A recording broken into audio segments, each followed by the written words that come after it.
Okay, so I'm going to show you how I play through Every Giant Will Fall. I know that the video I have references, playing E-shaped chords. I'm going to play it in G-shaped chords. I'm also going to play in the key of A, because that's what we'll generally be playing on Sundays. So capo 2, G-shaped chords, it's E minor, C, G, and then pre-chorus is C, E minor, D. So I'll just kind of play through all the major sections and then I'll break it down afterwards. 1, 2, 3, and...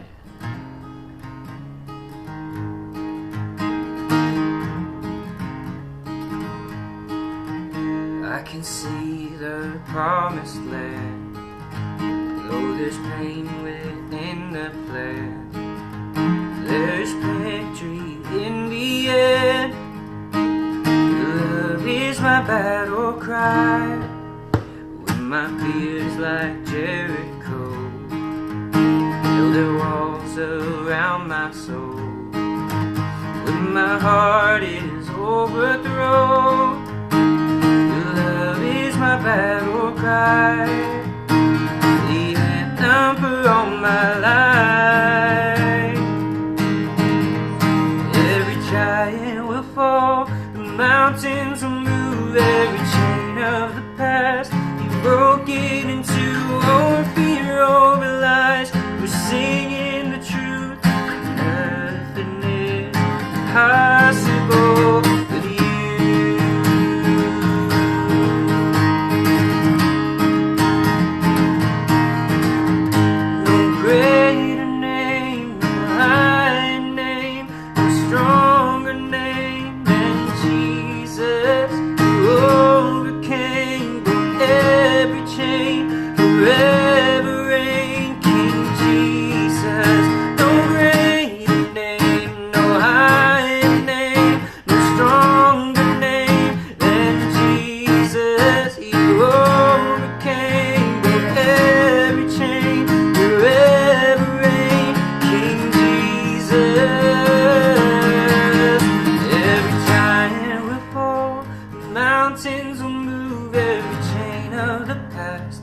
Broken into over fear, over lies. We're singing the truth, nothing is impossible. Every giant will fall, the mountains will move, every chain of the past be broken into over fear, over lies. We're singing the truth, nothing is impossible.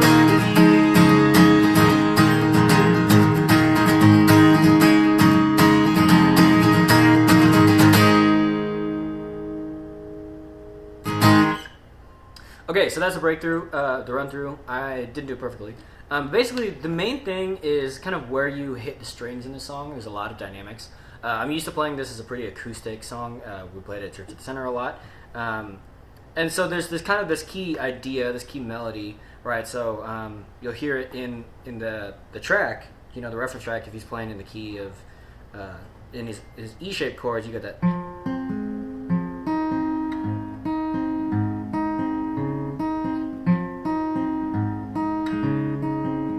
Kind of thing going on. I didn't do any research. I was just using my ear.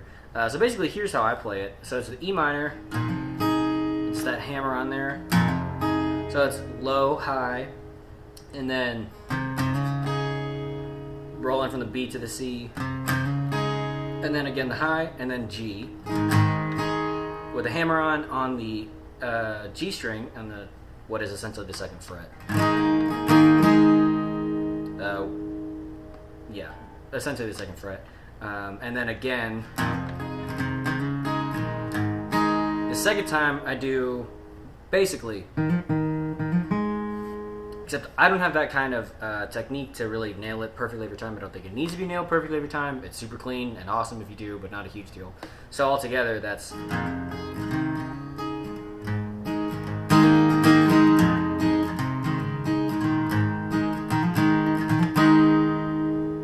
So the key melodic idea that you're hearing is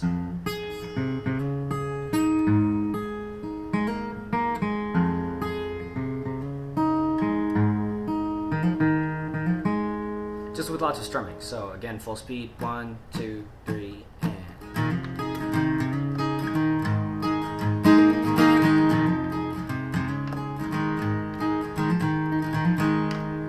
So it's not perfect, but that's what it is. Then I use what's basically the C, just kind of a standard C chord. I add the 5th down below, so the ring finger on the, what is essentially the G shape. Right, so it's a nice rich second inversion chord. I slide that up to be a D. And I'm muting the high E string and letting the G string ring out. And then if you go up again, make it a minor, so I remove my ring finger and I remove my middle finger and fret the D string just a fret below for that E minor, just so we have some idea of movement up.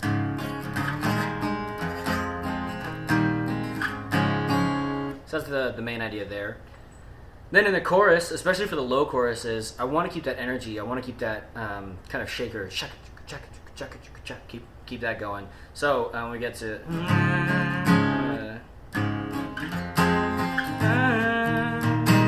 the anthem for all my life. So going into a low chorus. Every giant will fall, the mountains will move, every chain of the past broken into. So it's big hit, 1, 2, 3, and 4, and 1, and 2, and 3, and 4, 2, and 3, and 4, and 1, and 2, and 3.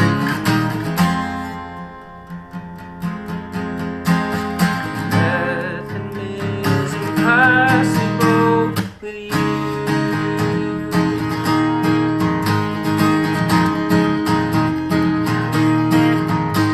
So against the woes would be nothing is impossible with you. Oh, oh, oh.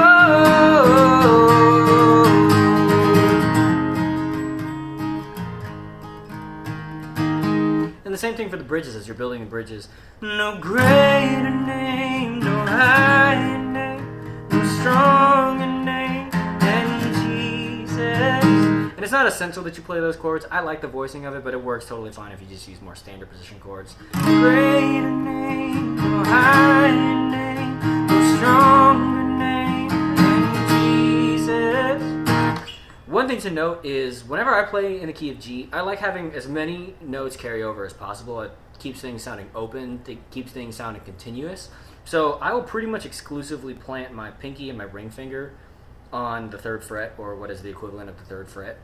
So there's my G, there's my C, the D is almost always a D sus, and then the E minor is an E minor 7.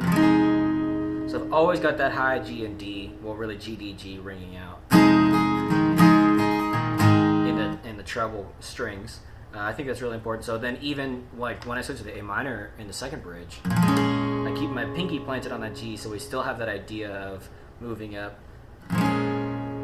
Or I'll use my pinky and my middle finger to play a G over B, and again keeping that B. So you hear this walk up in the treble strings of C, B, and then nope. Oh, came broke every chain, and then you got your C, and then D, and then here at the very end, because we hold out on that D for so long, I'd resolve it to the 3. Every giant will fall, and then keeping back in that. So that's the basic overview of how I approach Every Giant Will Fall. I hope that helps you, gives you some ideas for how to play it. Again, kind of that shaker rhythm is really important. So just even if you're just going.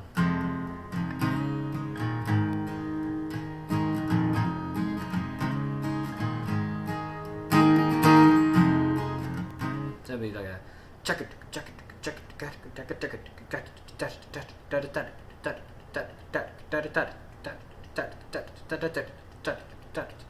it, that kind of, you know, in the verses really gives us some rhythmic interest, because the drums are pretty much just going to, and really it's just a kick 1, 2, 3, 4 with snare, just kind of rolling. So it's a really strong backbeat, and the drums are actually keeping things fairly simple. So then it's on the acoustic guitar player to kind of give us that rhythmic interest. So 1, 2, 3, 4.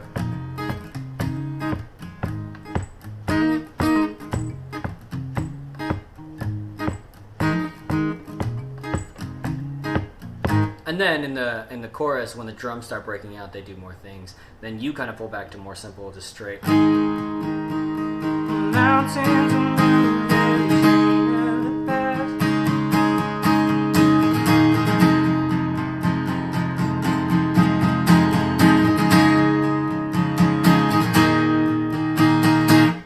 That kind of thing. So I hope that helps. I hope this video turns out and I don't have to do it again. Thanks for watching.